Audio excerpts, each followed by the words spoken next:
sensitivity, again, like you said before, I think is a capacity. It's not an identity. And even in the discussion we had before, it's already not, I'm not very happy because we say, if you are very sensitive, because that kind of implies that's just the way you are. And again, it's more like a mixture, I think, where there is a certain default setting also for something that you will need for your life, and that's good. And there is also a way how we um, developed that also involves like places where you developed a kind of a strength and a strengthening and a grounding and an integration around certain capacities.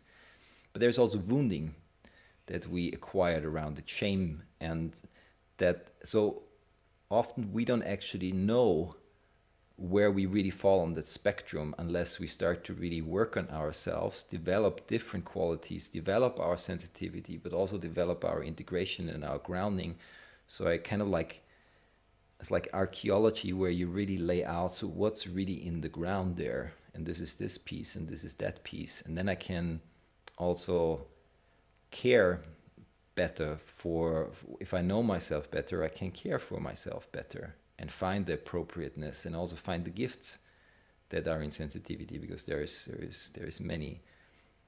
But if I am that, I cannot do anything about it. I'm fixated, and then of course it would make sense that I say, yeah, but now the world needs to change, because I've heard it's a good quality to be sensitive, and now the world needs to accommodate around that.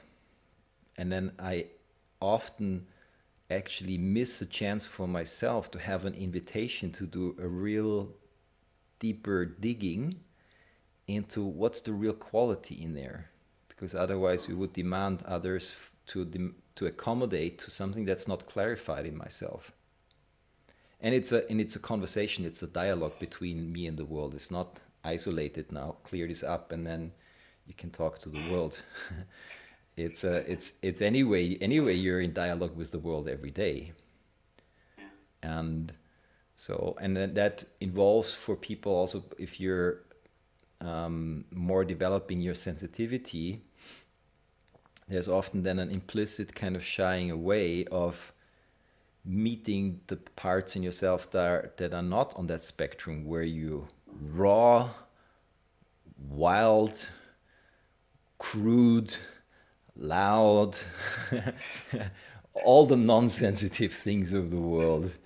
And every human being is also that.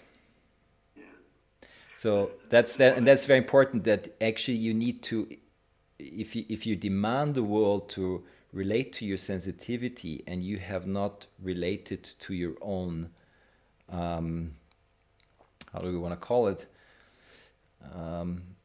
more raw and unfiltered and maybe violent, aggressive, like we all have these impulses in our sort of tendencies.